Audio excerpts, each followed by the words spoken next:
नमस्कार, आपका मेरे चैनल में स्वागत है। मैं सुनाने जा रही हूँ कार्तिक मास की सीता माता की कहानी, जो नित्य नेम की कहानी है। यह कहानी जब की है जब श्री राम जी को 14 वर्ष का वनवास मिला था, तो सीता माता और लक्ष्मण जी के साथ वन को चले गए थे। माता सीता ने नित्य नेम की कहानी का 12 साल का नेम ले रखा था। वो रोज नित्य नेम की कहानी कहती, जो इस प्रकार है। राम आए लक्ष्मण आए, देश के पुजारी आए। नित नेम का नेम लाए, आओ राम बैठो राम। तपी रसोई जीमो राम, माखन मिश्री खाओ राम। दूध बतासा पियो राम, सूत के पल का मोठो राम। स्याल दुसाला ओढ़ो राम, जब बोलू जब राम ही राम। हम सवारे सबके काम, खाली भंडार भरेंगे, सबका बेड़ा पार करेंगे। जय श्री राम जय श्री राम। यह कहानी कहते सीता माता रोज कहती और श्री राम जी इसे सुना करते थे। एक दिन श्री राम और लक्ष्मण जी किसी काम से बाहर जाना पड़ गया, तो सीता माता कहने लगी, भगवान मेरा तो 12 वर्ष का नित्य नेम है और आप बाहर जा रहे हैं, मैं अपनी नित्य नेम की कहानी किसे सुनाऊंगी। तब भगवान श्री राम ने कहा कि तुम कुएं की पाल पर जाकर बैठ जाना और जो स्त्री पानी भरने आए उसे यह कहानी सुना देना। सीता माता जी कुएं की पाल पर जाकर बैठ गई।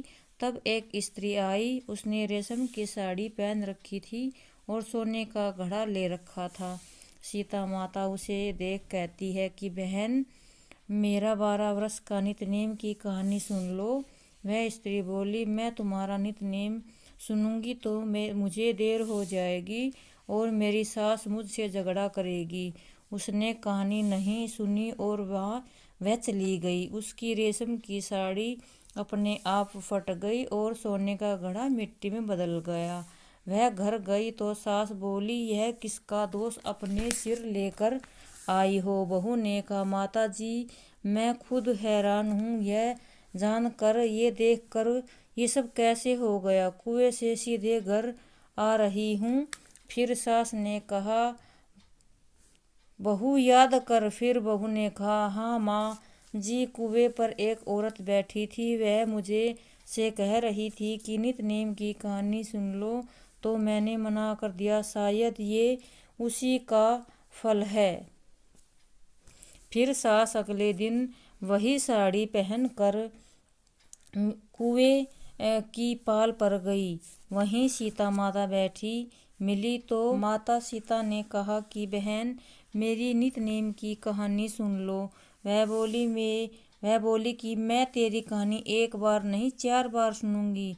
माता सीता बड़ी प्रसन्न हुई। उन्होंने कहानी कही, राम आए लक्ष्मण आए, देश के पुजारी आए। नित्य नेम का नेम लाए, आओ राम बैठो राम। तपी रसोई जीवो राम, माखन मिश्री खाओ राम। दूध बतासा पियो राम, सुत के पल का मोठो राम। स्याल दुसाला ओढ़ो राम, जब बोलू जब राम ही राम। राम सवारे सबके काम, खाली घर भंडार भरेंगे, सबका बेड़ा पार करेंगे। जय श्री राम जय श्री राम। यह कहानी उसने कही। सास बोली, बहन कहानी तो बहुत अच्छी थी। फिर सास सीता माता से पूछने लगी, बहन तुम कौन हो। सीता माता बोली, मैं सीता हूँ। सीता माता का नाम सुनकर सास सीता माता के पैरों में गिर गई और बहुत प्रसन्न हुई।